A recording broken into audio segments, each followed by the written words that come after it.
and it's a lot more cost efficient when compared to other protein sources. And not only that, but it's also one of the few supplements that's heavily backed by research in terms of its safety, muscle building properties, and several other benefits. However, despite the popularity of protein powder, most people are often left clueless when it comes to how to choose the best type of protein, and even more so when it comes to how to best use it to build muscle. And unfortunately, asking the sales guy at your local supplement store will likely just leave you even more confused or misinformed than you were to begin with.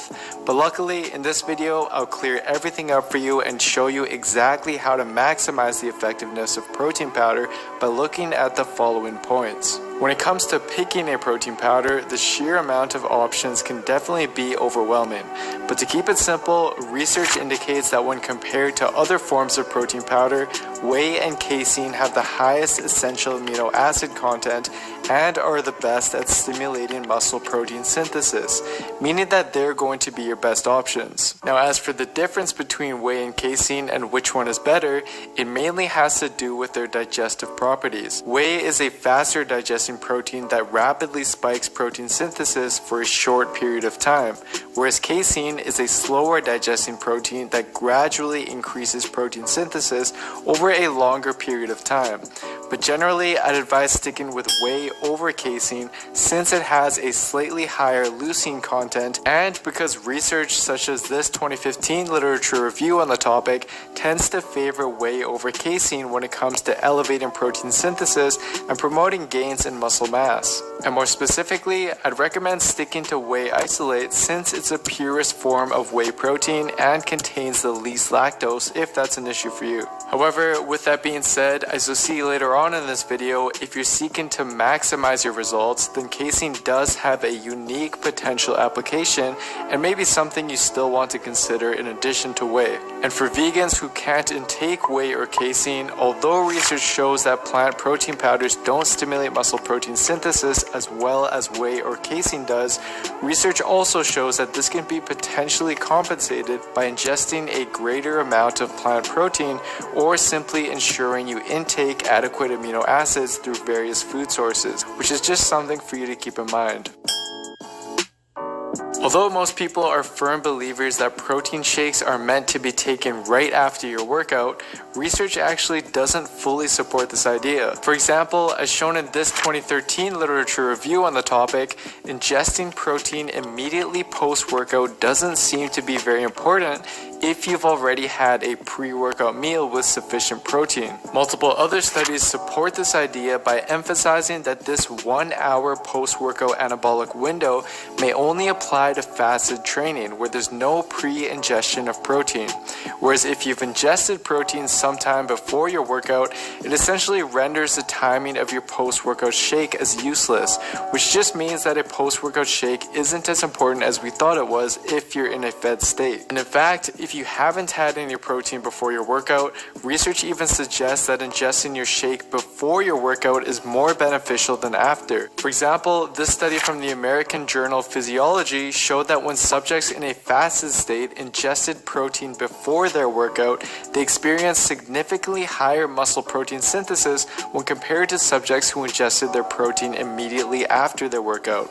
Therefore, when it comes to the timing of your protein shake, I'd suggest the following. If you've ingested protein at some point before your workout, a post-workout shake doesn't seem to be absolutely necessary, meaning you can have your shake at any time during the day to simply boost your daily protein intake. However, since a post-workout shake is convenient for most people, it's fast digesting, and it helps you spread out your protein intake throughout the day, it may still very well be the ideal time for you to take it, just know that it's not urgent. On the other hand, if you haven't eaten any protein prior to your workout, then ingesting your shake shortly before your workout is likely the best option to maximize protein synthesis. And lastly, if you're planning on working out in a fasted state, then ingesting your shake within an hour or so after your workout seems to be ideal. In addition to this, as mentioned earlier, to maximize maximize your results, you might also want to consider ingesting casein protein powder shortly before bed. This is because multiple recent studies have found that intaking at least 40 grams of a slow digesting protein before bed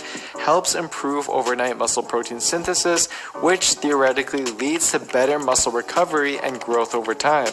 And since casein is a slow digesting protein, that makes intaking this 40 grams of protein shortly before bed more convenient. It might be something you want to incorporate in addition to your whey protein. As for how much protein to take at a time, multiple studies have arrived at the general consensus that 20 to 25 grams of a high-quality protein like whey is sufficient for maximizing muscle protein synthesis, and is therefore a good minimum you'd want to aim for when taking it.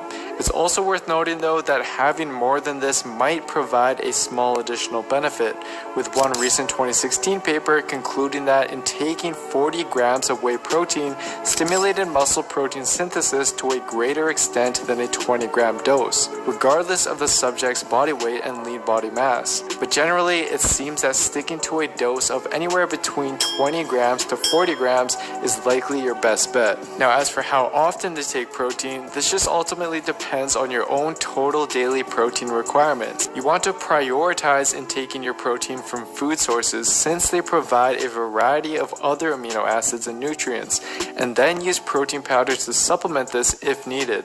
For example, we know that sticking to a protein intake of roughly 0.73 to 1 grams per pound of body weight is ideal. So if a 170-pound individual requires 170 grams of protein a day and can comfortably intake 130 grams of protein from real food sources, then they could take one 40-gram scoop of protein daily, regardless of if they worked out or not, to help them reach their daily goal. And if you needed to take more than this to reach your goal, that's perfectly fine. Whatever helps you hit your daily protein target conveniently and consistently is what will be ideal. To keep it simple, multiple studies have shown that although co-ingesting protein powder with additional carbs and or fat does slow down digestion, it does not increase nor decrease muscle protein synthesis, simply meaning that you can feel free to take your protein with whatever you prefer, whether that be milk, water, or something else. However, in my opinion, if you're focusing on gaining weight, then it can be helpful to take your protein with dairy milk for the additional 100 to 200 calories and the extra protein it provides.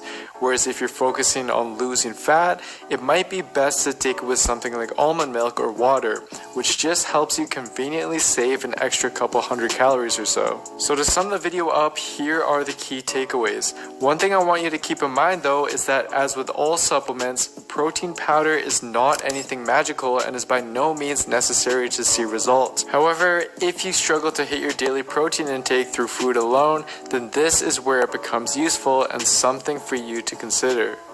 Thanks so much for watching, everyone. I hope you enjoyed this one. As far as supplements, I've covered